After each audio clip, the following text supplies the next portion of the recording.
Alhamdulillahirabbil alamin. Wassalatu wassalamu ala sayyidina Rasulillah Sayyiduna wa maulana Muhammad ibn Abdullah wa ala alihi wa sahbihi wa man walah. Allahumma salli wa sallim ala sayyidina Muhammadin miftahi babir rahmatillah adada ma fi ilmillah salatan wa salaman daimaini bidawami mulkillah wa ala alihi wa sahbihi wa man walah.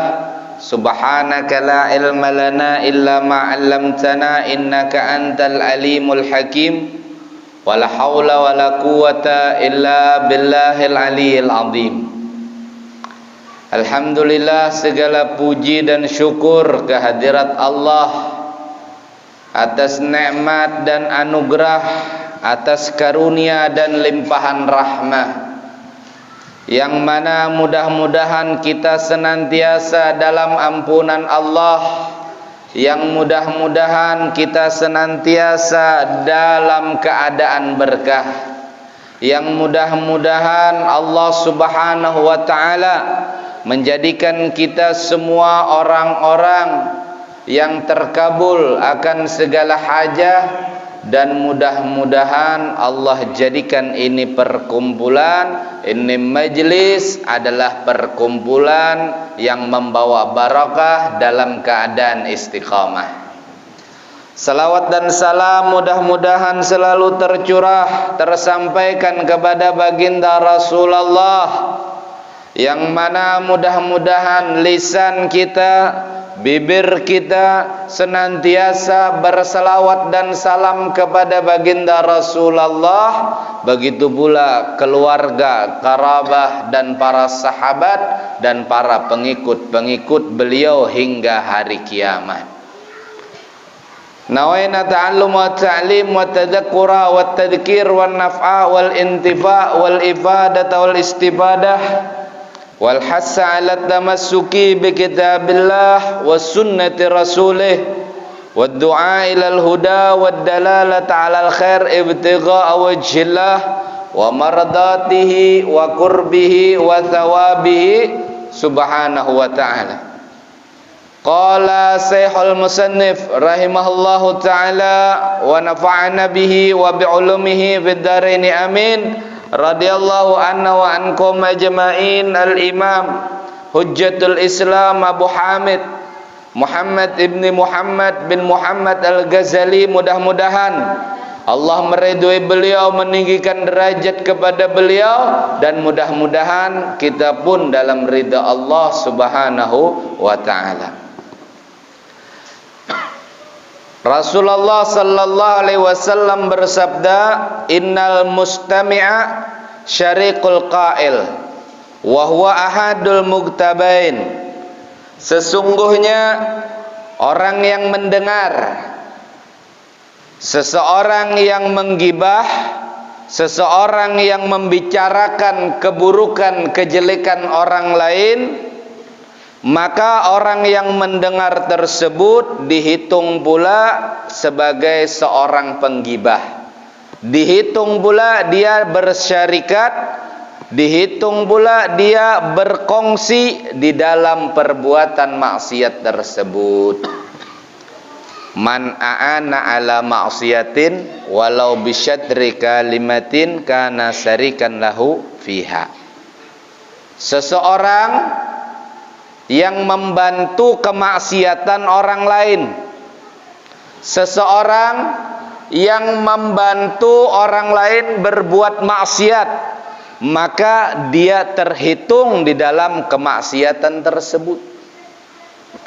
Jadi kalau kita sudah tahu orang itu bermaksiat, hasil yang didapat dari orang tersebut adalah hasil maksiat, pekerjaannya adalah pekerjaan maksiat, maka apabila kita membantu, itu bukan membantu ngarannya, tetapi kita sama-sama menggawi maksiat.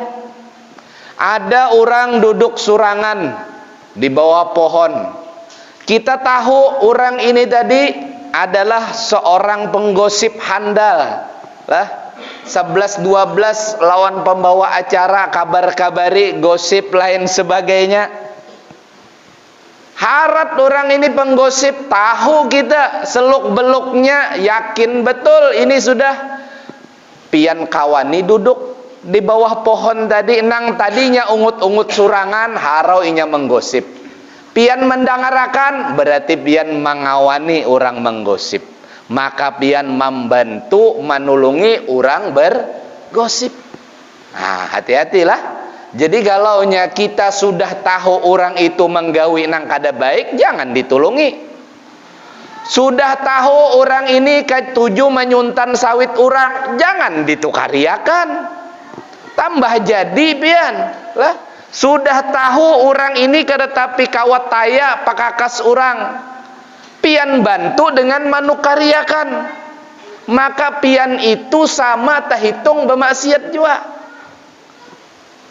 Sudah tahulah orang ini hendak bagandakan, malah pian beri semangat, ada apa-apa, ini dasarnya kayak itu dari mata turun ke hati, tarusakan aja. Nah, ini luput ngarannya. Pian membantu walau bisyatri kalimatin, walaupun cuman dengan sepotong kalimat. Makanya kalau di zaman sekarang ini bisa terhitung membantu kemaksiatan kalau pian like and share lah, menyukai dan membagikan. Pian tahu itu tadi maksiat, pian bagikan, pian sukai. Pian sukai, pian bagiakan. Artinya apa? Supaya kada pian aja nang menonton, supaya kada pian aja nang tahu, pian bagiakan. Maka pian termasuk orang nang berkongsi walau cuman bantuannya sedikit. Nang apa? Like and share tadi lah. Paham kada pian? Nang Tuhan ini paham lah. Like and share nang apa nih itu pulang jaring lawan apakah itu lah. Like and share itu ada di sosial media, pian sukai, artinya pian ridho dengan kemaksiatan tersebut. Senang juga, umpat ketujuh. Kenapa? Melek, menyukai tadi. Pian bagiakan pulang supaya nang lain tahuan juga jar bahwa si anu itu sekalinya babini 3, bahwa si anu itu sekalinya nang ke ini. Nah, ini pian termasuk. Nah. Jadi kalau dahulu mungkin bentuk kemaksiatan itu cungkung-cungkung lah di bawah pohon tadi ada, menggosip orang ada, disitulah tercungkung orangnya. Tapi wah ini kada perlu lagi di dalam rumah gen. Tahulah sekalinya ini nang ini pian komen bujuran lah jarna. Bujurkah kada? Jarna kan kayak itu biasanya acil-acil lah memulai kisah nih. Padahal hendak tahu lebih jauh benar Nah, ini berarti pian membantu kemaksiatan tadi. Jadi gunakan nang kaya HP, nang kaya sosial media lah. Tergantung niat dan tujuan. Makanya kan Imam Ghazali di awal mengingatkan kita masalah tujuan niat kita nang kaya apa. Menuntut ilmu itu baik. Beribadah baik, melakukan kebaikan jelas itu baik.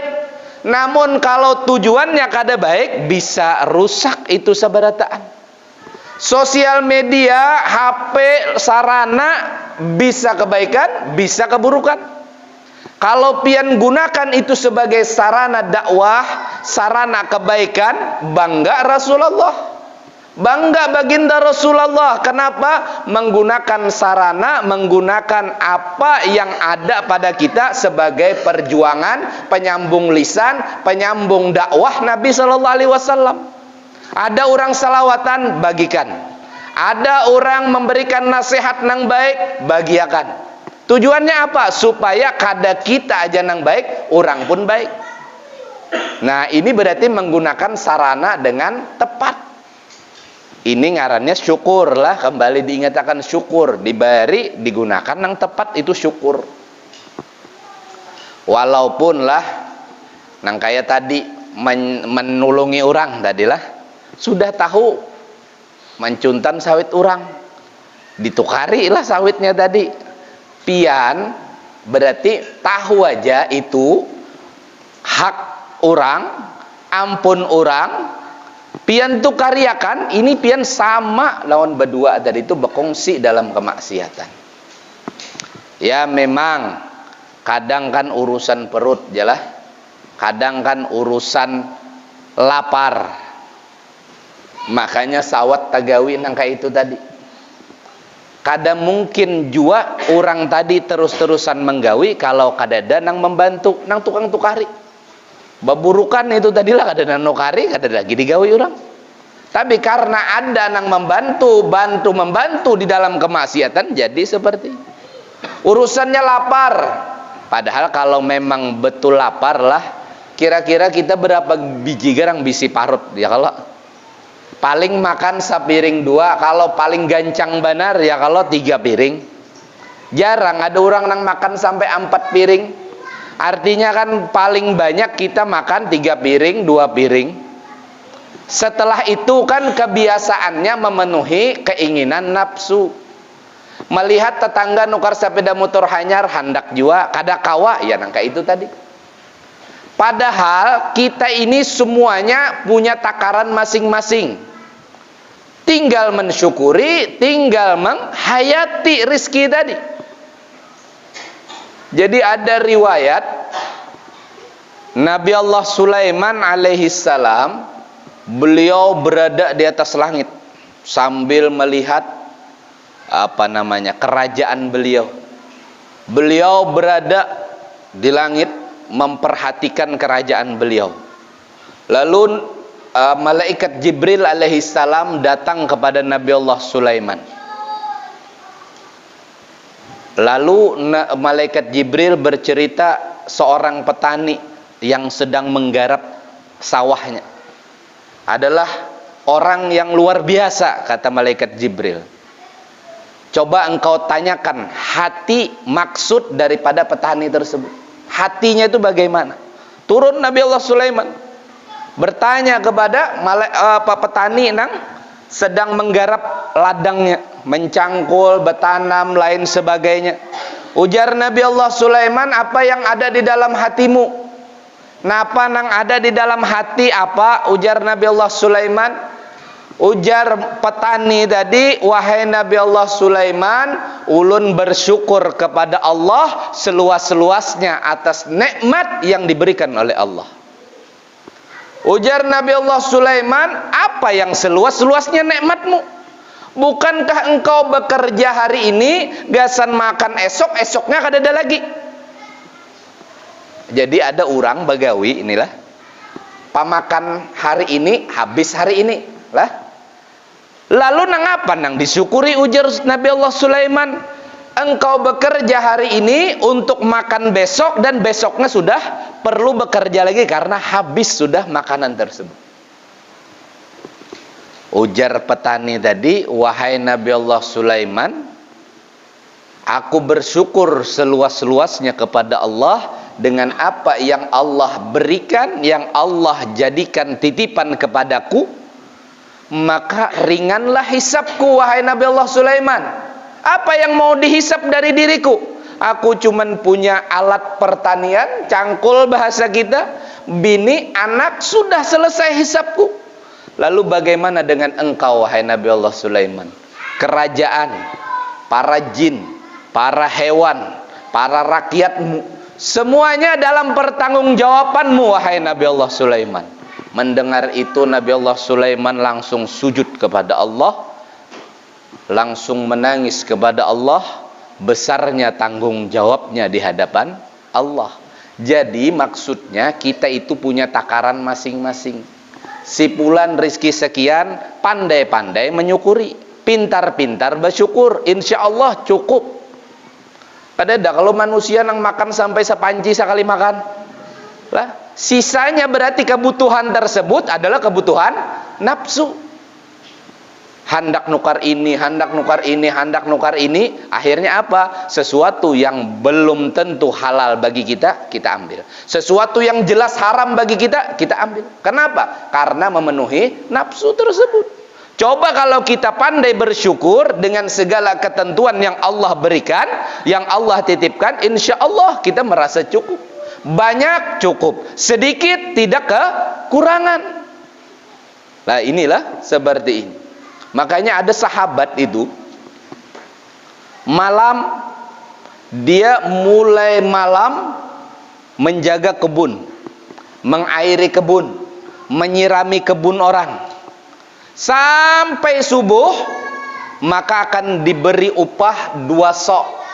1 sok itu 4 mud. 4 mud itu berarti sekitar 3 kilo. Jadi upahnya ini cuman 6 kilo, 2 sok. Datang ke wadah Nabi sungsung, subuh-subuh datang ke wadah baginda Rasul sallallahu alaihi wasallam, ia serahkan 1 soknya kepada Nabi dan ia serahkan ia bawa 1 soknya untuk makan keluarganya. Ini orang ini kan sedikit gajinya lah, maksudnya sahabat ini 2 sok aja, 3 kilo aja, 6 kilo dibagi 2, 3 kilo disedekahkan untuk orang muslim, diberikan kepada Nabi untuk dicari Nabi orang yang membutuhkan, sisanya gaseninya makan. Artinya apa? Orang ini bersyukur, merasa cukup dengan yang sedikit dan masih memikirkan muslim yang lain yang kekurangan. Nah, ini orang bersyukur namanya. Yang jadi banyak itu banyak kehendak kita lah, hendak ke rumah. Amun kawa rumahnya teganal bang pada orang di kampung ini. Amun kawa paling ganal di RT lah, paling kada ya kan. Nukar kalutuk amun kawa mesin cesnya nang paling ganal lah. Lain sebagainya itu kan hendak keinginan lebih. Makanya orang yang bersifat merasa cukup dengan apa yang Allah titipkan itu disebut qanaah. Mulia orang yang bersifat nang kayak itu tadi. Mulia orang nang punya sifat nang kayak itu tadi. Nah, jadi ini perlu kita perhatikan. Lah, kembali kepada orang tadi, innal mustami'a syariqul qail wa huwal ahadul mugtabain. Sesungguhnya orang nang mandangar itu dihitung jua bermaksiat dan dihitung membantu maksiat. Jadi pian jangan membantui orang maksiat bilanya tahu orang itu sudah bermaksiat, jangan. Kenapa? Pian tercatat jua bindan dimintai pertanggungjawaban jua, jangan. Kalau sudah tahu itu undang galah cuntanan lah, ditampirai orang, tampirai kalau ngarannya wadah undang galah tuh lah. Di sungai situ baandak parkir jukung, ada undang galahnya diangkat dijual. Orang ini seumur-umur kada suah mau unjun undang, membawa undang kan ini patut dicurigai. Lah. Nah, ini perlu lah. Jadi yang ketiga, menjaga lidah. Lisan kita perlu juga dijaga daripada kemaksiatan. Lisan ini nikmatnya besar.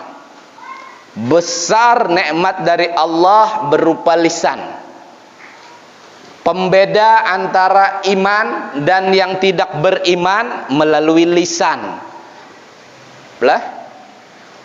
Persaksiannya melalui lisan. La ilaha illallah Muhammadar Rasulullah. Tanda cinta seorang umat kepada nabinya dengan banyak menggunakan lisannya bersalawat dan salam kepada baginda Rasulullah. Tanda seseorang yang mengikuti nabinya pula, contohnya dengan lisan misalkan, mengajak orang.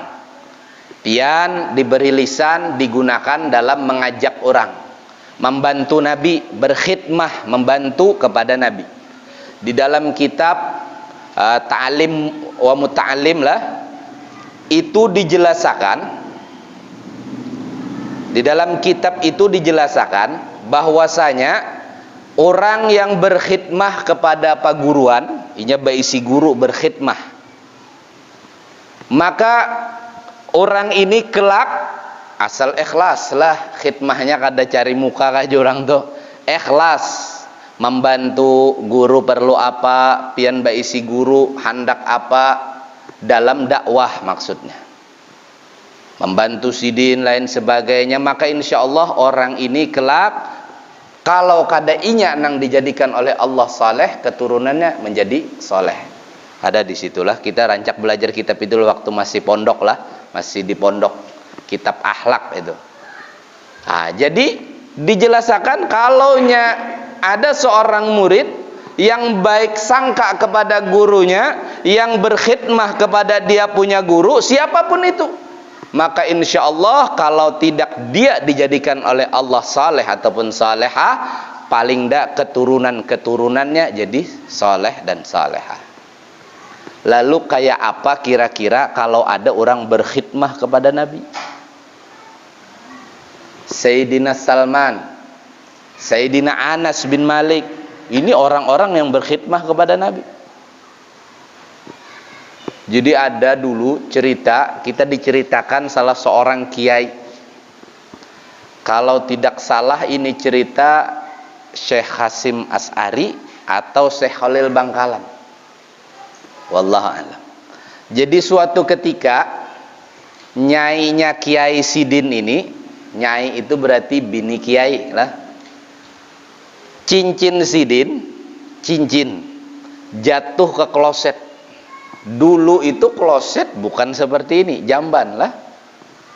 Jatuh ke wadah kloset. Cincinnya gugur ke dalam pembuangan itu tadi lah, septic tank lah bahasanya, septic tank, gugur ke sana. Dan si murid ini mendengar cincin bini paguruan gugur, dinyalaminya, dicari, diudak-udak lah, seharianan mencari itu aja. Pian jangan membayangkan yang aneh-aneh lah. Pian bayangkan itu ya jelas jijik lah. Dicari sampai dapat. Cincin tadi dapat. Diserahkan kepada kiainya. Kiainya senang dengan pengorbanan si murid tadi. Dalam cerita itu wallah alam kalau ndak Syekh Khalil Bangkalan, Syekh Hasim Asy'ari. Dan akhirnya orang ini menjadi orang mulia karena ridho seorang gurunya tadi, berkhidmah, menyenangkan hati gurunya. Kenapa? Kalau guru kita itu senang, berarti andakannya di hati kada? Di hati. Pian kalau baisi guru pian senang, andakan pian di dalam hati. Tidak perlu kita minta doakan. Kenapa? Karena ketika beliau berdoa, Allah memandang kepada hati beliau, di sana ada kita. Makanya bagaimana kalau orang-orang yang berkhidmah kepada baginda Rasul sallallahu alaihi wasallam? Orang-orang yang berjuang di dalam dakwah Nabi, orang-orang yang menghabiskan segala sesuatu yang ia miliki, semuanya tertuju untuk Nabi. Apapun itu ia berikan, semuanya ia niatkan untuk baginda Rasulullah lah. Tetapi sebaliknya, hina seseorang kalau dia berkhidmah kepada seseorang karena sebab kekayaannya. Ujar Imam Ghazali apa? Akan hilang sepertiga daripada adabnya, daripada agamanya, kalau ada orang tersebut berkhidmah merendahkan diri kepada laki-laki kaya yang soleh, bukan karena kesolehannya, bukan karena kebaikannya dalam agama, dalam ketaatan, tetapi dia berkhidmah merendahkan diri tadi lah, pina menunduk-nunduk benar karena sebab inya orang sugih. Ujar Imam Ghazali, itu menghilangkan sepertiga daripada adabnya sudah.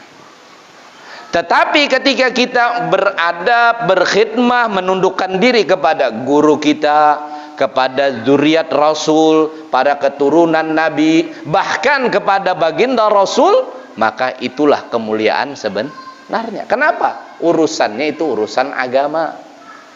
Jadi kita mengeluarkan apa aja yang kita bisi, apa aja yang kita miliki, niatakan untuk membantu Nabi, maka itu simpanan kita kekal abadi di sisi Allah. Man alima nafasata hadhil bid'ah istahkara dami'il bajli. Barang siapa mengetahui betapa agungnya, betapa besarnya harga nilai dakwah membantu Nabi, berkhidmah kepada Nabi, maka apa aja kesusahan, mudarat, cobaan yang menimpainya itu kecil. Itu halus saja ringan. Pian berisi harta, istana mewah, megah, pian serahkan semuanya untuk agama, itu kecil. Nang pian habiskan itu kecil dibandingkan dengan apa yang pian dapat karena membantu Nabi.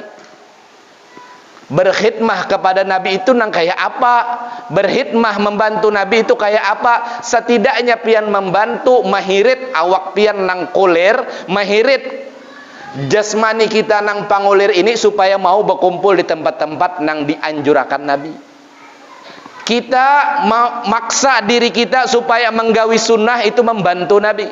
Kita memaksa diri kita membawai keluarga nang pamamayan dibawai kebaikan, tetap kita bawai, itu membantu Nabi ngarannya. Nah, ini yang berkhidmah kepada Nabi. Artinya bukan hanya segi harta. Makanya HP tadi itu pun bisa menjadi bantuan untuk dakwah Nabi sallallahu alaihi wasallam. Pian gunakan. Oh, ini ceramahnya bagus, mengingatkan ketaatan, mengingatkan kebaikan, mengingatkan untuk saling mencintai karena Allah. Bagikan, ingatakan gasan keluarga, ingatakan gasan kerabat, supaya apa? Kada kita aja nang baik, kita hendak orang lain pun baik. Ada nang salah, jangan menghukumi orangnya, tetapi gawiannya. Si anu salah, tatap tetangga kita. Si pulan salah, tatap keluarga kita. Nang perlu kita bujurakan gawiannya itu.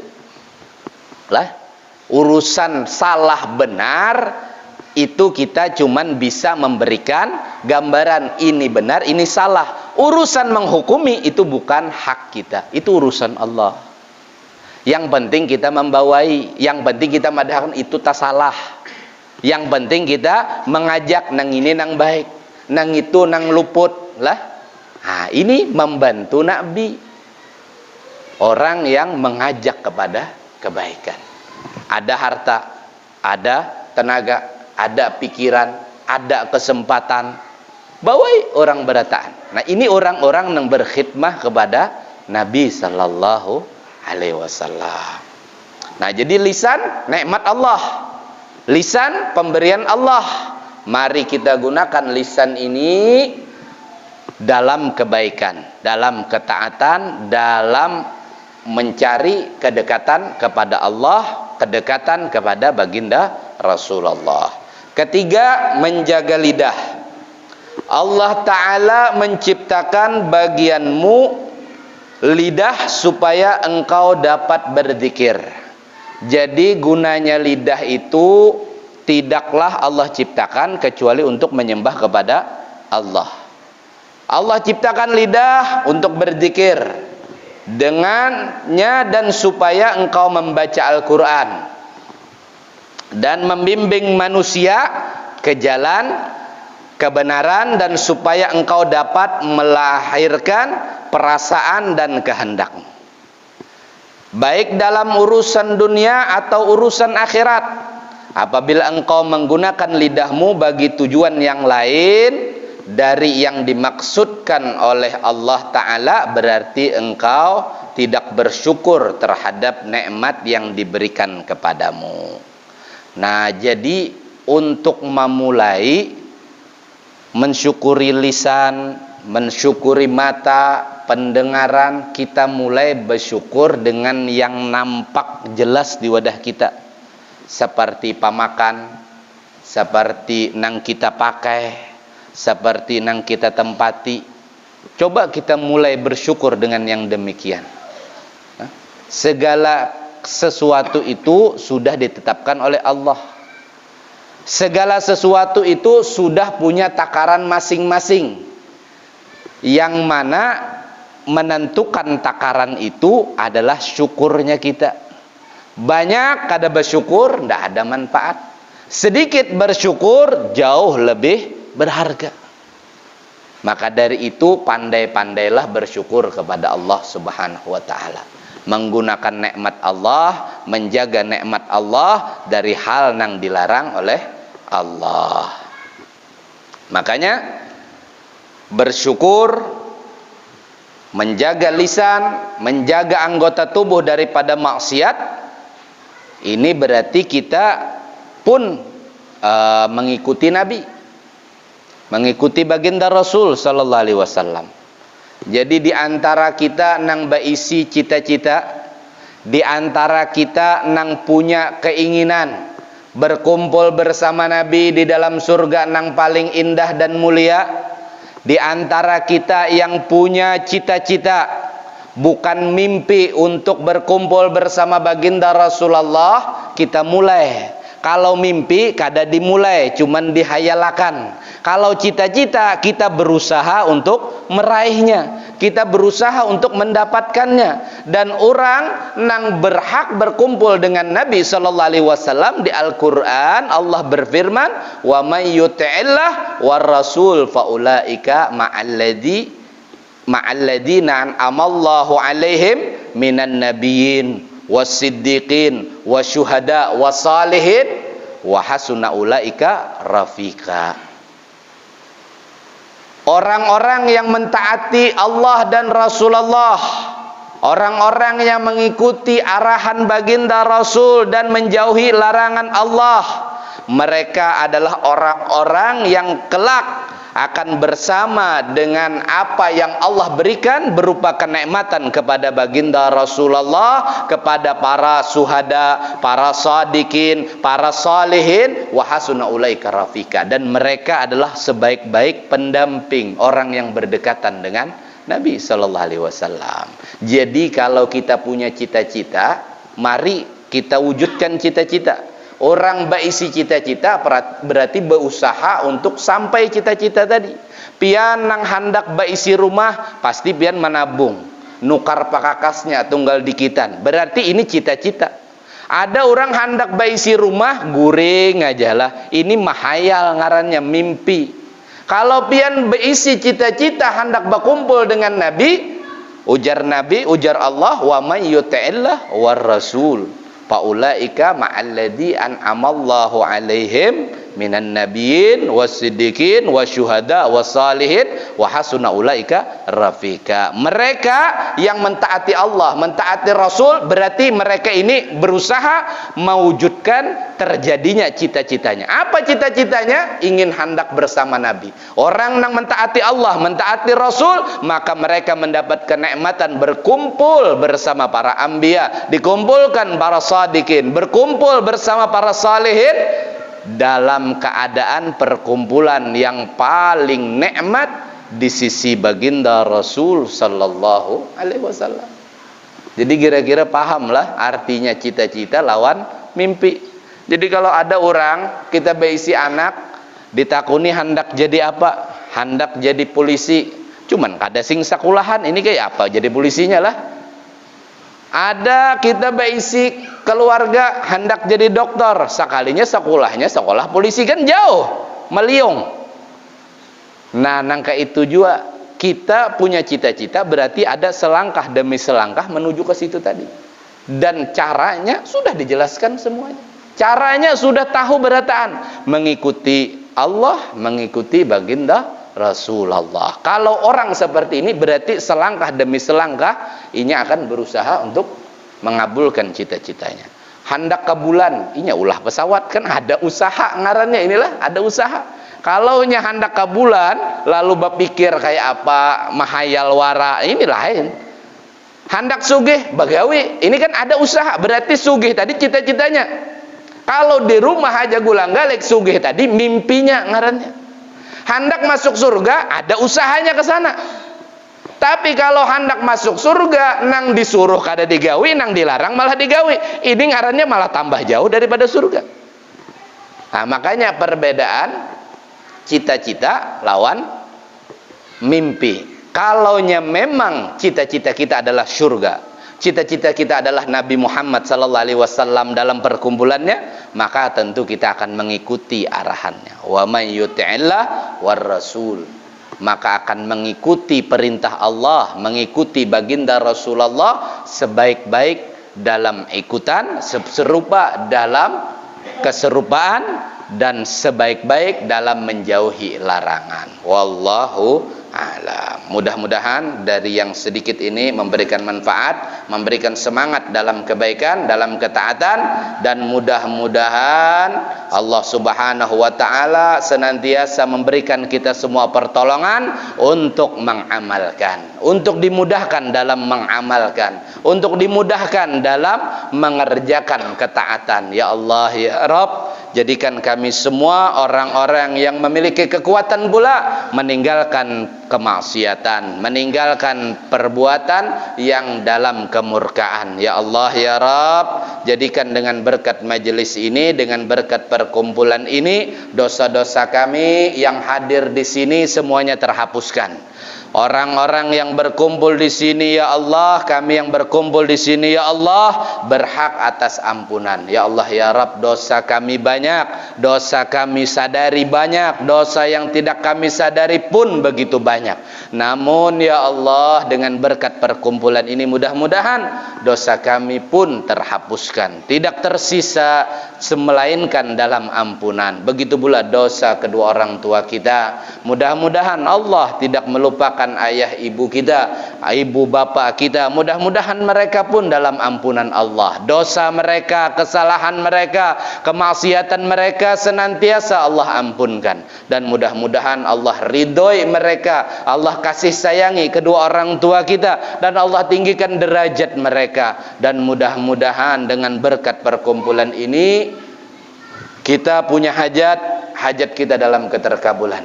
Kita punya keinginan kita dalam ijabah Allah. Dan mudah-mudahan segala doa tidak tertolak, segala permintaan dalam keterkabulan. Dan mudah-mudahan yang sakit Allah berikan kesembuhan, yang keluarganya sakit Allah berikan kesehatan, yang mungkin saat ini tidak bisa berhadir karena sakit Allah berikan kesehatan, kemudahan untuk kembali berkumpul bersama kita dalam keridhaan. Dan mudah-mudahan Allah jadikan perkumpulan ini kita berkumpul di dalamnya istiqamah dalam ketaatan, kebaikan, berkumpulan seperti ini, dan dipanjangkan umur kita, disehatkan badan kita, dan kelak dimatikan dalam keadaan husnul khatimah, dimatikan dalam keadaan terkabul segala, diampunkan segala dosa, diamankan daripada siksa kubur, dijauhkan daripada siksa kubur, dijauhkan daripada azab kubur, dan dimaafkan daripada kesalahan di dalam kubur. Begitu pula di padang mahsyar, dan dikumpulkan di dalam surga yang paling indah bersama baginda Rasulullah. Ya akramal akramin ya arhamar rahimin ya mujibas sailin walhamdulillahi